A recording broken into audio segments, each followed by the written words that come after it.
Hi, I'm Joe Rosenshine, and I would like to welcome you to this tutorial on how to blow a shofar.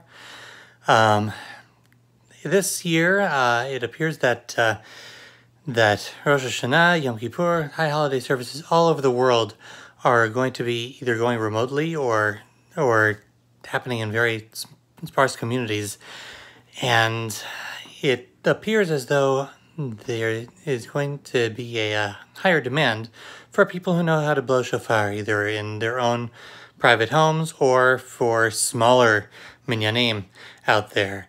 And therefore I decided to make this little tutorial. The fact is that the shofar sounding skill, and it is discussed as a skill in halakhic literature all across the history of Jewish learning, it is one of the easiest skills in Jewish ritual to learn. In fact, it is almost as easy, with the possible exception of Hagban Glila. It is the easiest thing to learn to do in Judaism. It took me myself about 10 minutes to learn how to sound the shofar, and hopefully it will take you that much time or even less.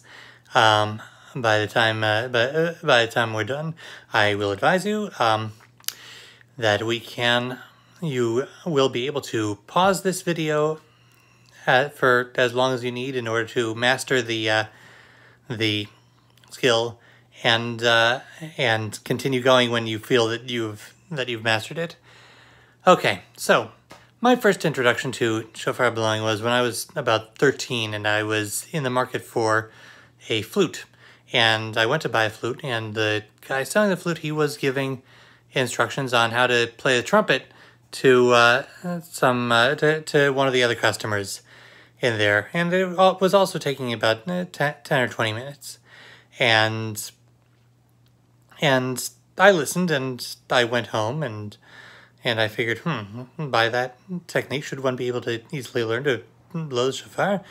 And I went back to him the next day, and I bought the flute, and he said, yeah, it should easily take you about 10 minutes to learn to play the shofar if you know how to control your lips. The thing about blowing the shofar is the shofar is not something that you just blow into. You're not just supposed to create a clear flow of air through the instrument, which is what I had previously thought, the way I had previously thought one would play the shofar, and I kept trying to do it that way, and what was coming out was, let me take this horn here, what was coming out was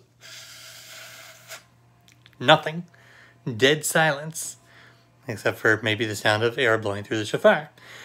What you want to do is actually remember that when you're playing a wind instrument, what you need to cause to vibrate is not necessarily the instrument itself, or the wind, or the air inside the instrument. It is rather your own body, your own lips, your own lungs. The air inside your lungs moves through your throat and past your lips in order to create a sound on the instrument. The instrument is merely a resonance box for the sound that you want.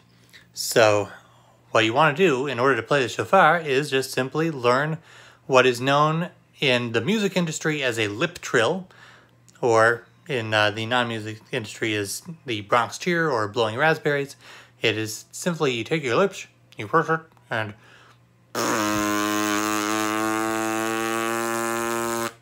for as long as you can manage. You learn to do that, and you will be able to play pretty much any brass instrument that you can get your hands on, including the shofar, and including even the saxophone or the clarinet. For flute, it's a slightly different position. For oboe, it is a slightly different position still. But for any brass instrument, for trumpet, for the horn, for the trombone, for the tuba, and for the shofar, it is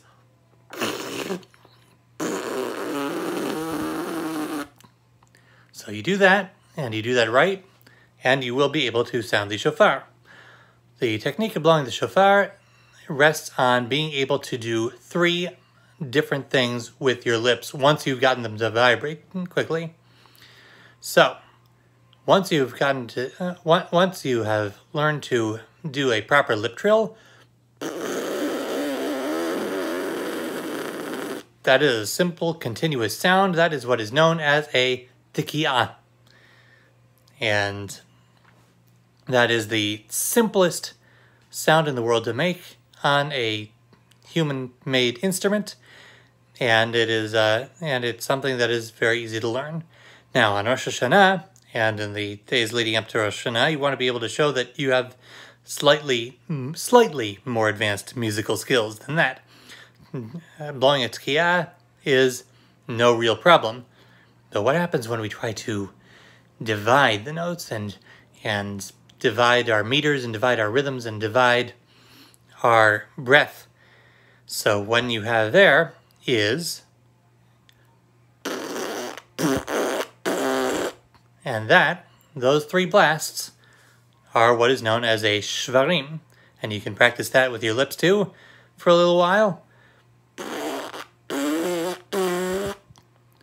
And you can, and once you can do that, you will be able to blow a simple shvarim.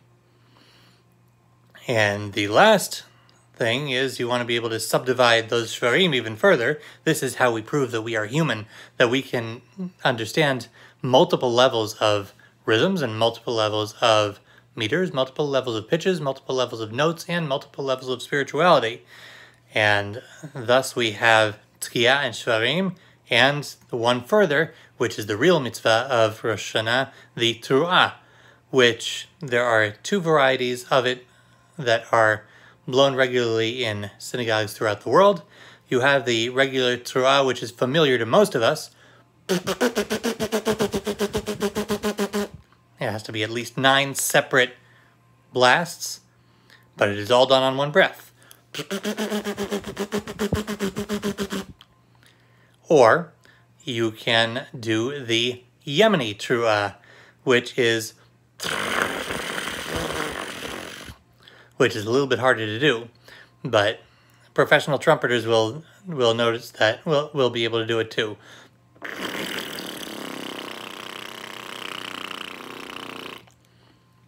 So, now that we have practiced the lip trills enough, let us see if this works with your average shofar.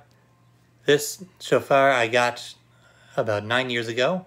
It was a wedding gift from my brother, but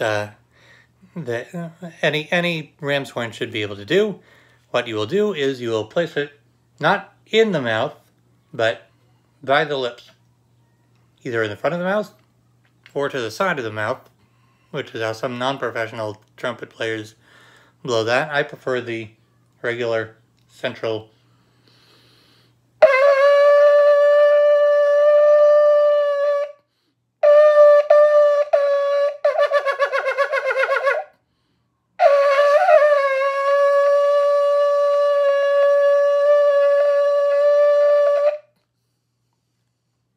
And that is how you blow the shofar.